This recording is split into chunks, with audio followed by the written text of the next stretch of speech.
This is a hammer. In this scenario, it represents the ability to hold and maintain power, the ability to govern.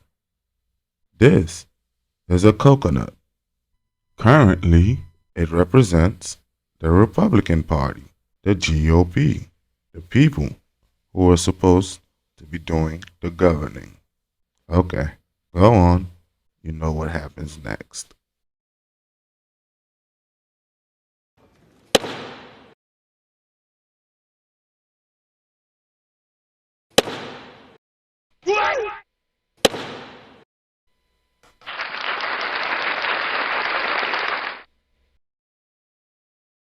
Let's get into it.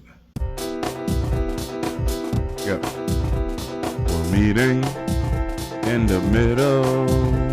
We're meeting in the middle.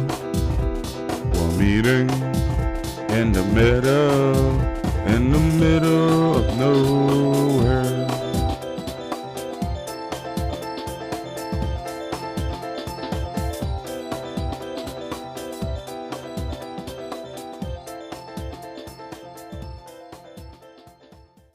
Welcome back to another episode of Meeting in the Middle of Nowhere. I'm your host, El Krem, and you guys know what we do here. We're meeting in the middle of nowhere since consciousness has no location and neither does compromise. Today's episode, we'll be talking about our good old Republican Party. Yep. Kevin McCarthy, Mark Gates, and company. But let's get into this. Let's start it off. How you feel, Speaker? Feel good. Are you hopeful that you're going to stay in the office? Still stand by the idea that you're going to be Speaker of the House tonight. Yes, look, I'm an optimist because I think there's no point of being anything else. I think this is a big honor to be able to be this. I think we've been very successful at different points. I just would not understand if there's a handful of Republicans who join Democrats who get to determine who's the Speaker of the House is. But it is what it is. A few moments later. On this vote, the yeas are 216. The nays are 210. The resolution is adopted. Without objection, the motion to reconsider is laid on the table. The office of Speaker of the House of the United States House of Representatives is hereby declared vacant.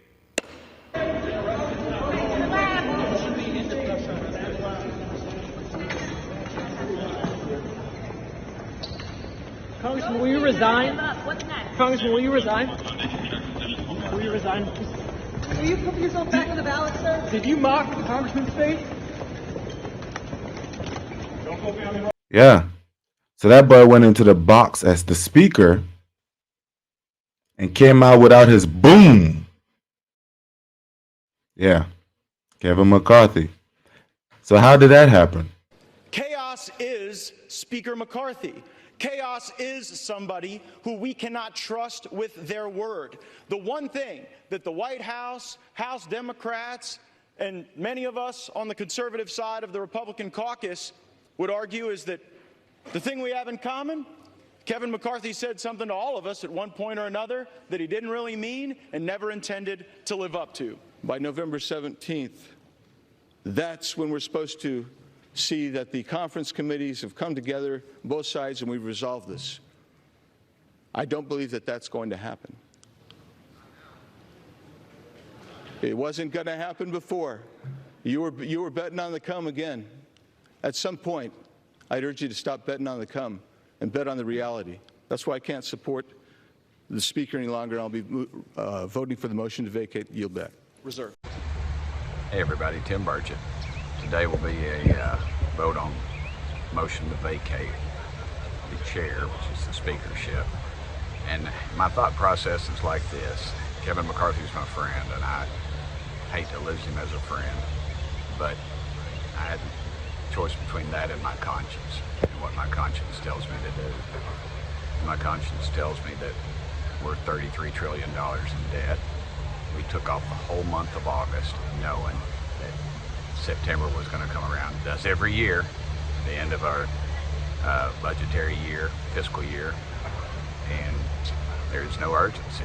And then we just do a continued resolution, kicking the can 45 days down the road, and then that will be right up against the Thanksgiving holiday, and then we'll put in an omnibus, which is a big bill. It's more spending, more grease, more lobbyists, and more special interest. The big boys will stay in power, and at some point we just got to say enough is enough, folks. I hate losing Kevin as a friend, but I worry about losing our country. It's unfortunate how it played out. But then I was thinking to myself, this has never ever happened before. You know? And then I thought back to the times they were doing the negotiations back in January when they were negotiating to see who was going to get into the office. I think it took about 15 rounds. It got me thinking, so what were some of the things that you sacrificed in order to get the position, you know? Because this has never happened, and all of a sudden we get a speaker voted out for the first time in, I don't know how many years, in centuries, right? What about Nancy Pelosi? What did she have? You hear a lot about the impossible job of managing a caucus like this. He only had a 5-seat majority. That is the same number that Nancy Pelosi had, and she managed just fine. Yep. Nothing like this ever happened when Nancy Pelosi was in charge. The Republican Party today just can't govern. Nancy Pelosi, with a 5-vote majority, she was able to govern. The Democrats have become the party of discipline, and the Republicans have become the party that lacks discipline. Oh, okay.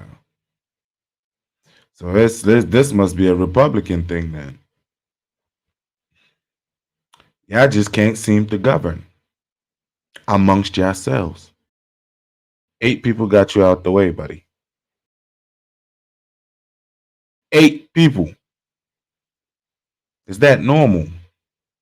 All this is giving me is I have no confidence in that party whatsoever. I can't trust them to get anything done. You guys can't even elect a speaker. A speaker everybody would agree with. What is it like trying to get policies passed with these people? It must be like, trying to clean a dump truck with a toothbrush. That's what it's like getting anything passed with these guys right now. The Republican Party is in shambles. They're even proposing to have Trump be the next speaker. Is it possible? They say there are laws, and he has come out, and this is what he said. A lot of people have been calling me about Speaker. All I can say is we'll do whatever's best for the country and for the Republican Party. Would you take a job? Great people. I just want to say we have some great people. Would you take a job? A lot of people have asked me about it. I'm focused. We're leading. I don't know you. I'm sure you don't read too much in the papers, but we're leading by like 50 points for president. My focus is totally on that. If I can help them during the process, I would do it. But we have some great people in the Republican Party that could do a great job as Speaker. I was reading about this too, and I was thinking there are laws in place, right? I think there's a law that prevents, Trump from running for speaker. What is Rule 26? It's called Rule 26, huh? Rule 26 is included in the House of Republican Conference Rules of the 118th Congress, which was approved in January. It states that a member of the Republican leadership shall step aside if indicted for a felony for which a sentence of 2 or more years imprisonment may be imposed. So Rule 26 is the reason why Trump can be the next speaker. He has come out and said he's willing to help, though. But again, as an independent, I honestly have no confidence in the GOP whatsoever. I don't. It just seems like the Democrats are just a few steps ahead. I don't know what it is. Maybe they're more in tune with the younger generation. Maybe their hardball politics is harder. you know, or maybe they just more knowledgeable about some of the things they're doing. And they understand their party and where their party is trying to go. The Republican Party at this position, at this moment in time, has no direction.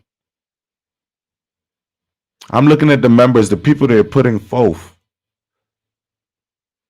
to be the next candidates to run for president, and they're just divided. The front runner doesn't even attend the debates. So at this point, I don't know. But yeah, the speaker has been ousted. McCarthy will not be running again. Thank God, because nobody wants to see another 15 round of, negotiations. This time it might go up to 30.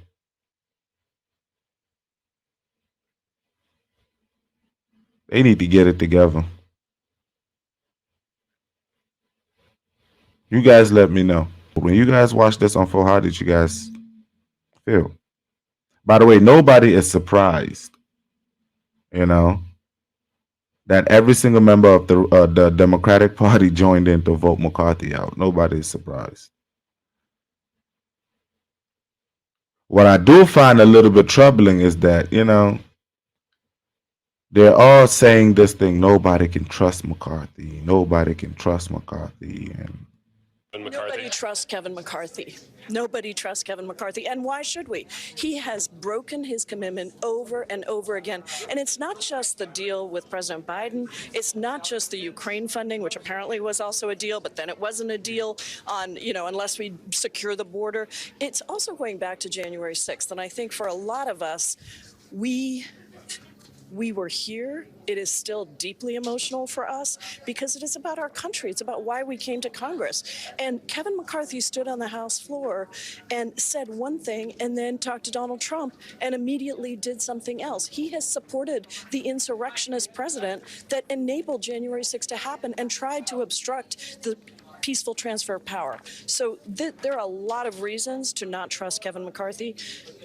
You could probably go back before January 6th, but certainly January 6th was a really key example, and the most recent history of how he's governed as Speaker is another example.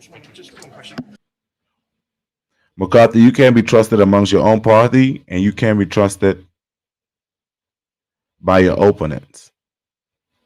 Even though it's kind of unfair to say, since it's only 8 members that did this to him, but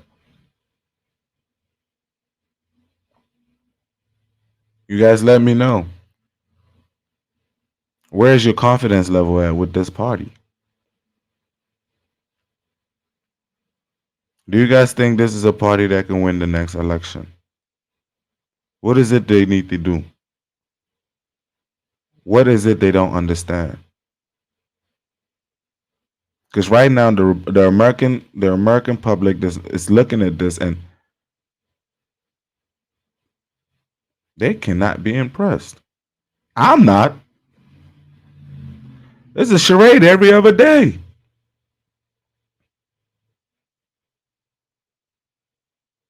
To be fair, there are things happening on both parties, right? But at least it seems as if the Democrats, they have a direction. They know how to, to govern, or at least to hold power and maintain it for a certain amount of time, The Republicans just can't seem to even get their foot in the door. Once they do, it's, once they just get their foot in the door, we start seeing scandals left, right, everywhere.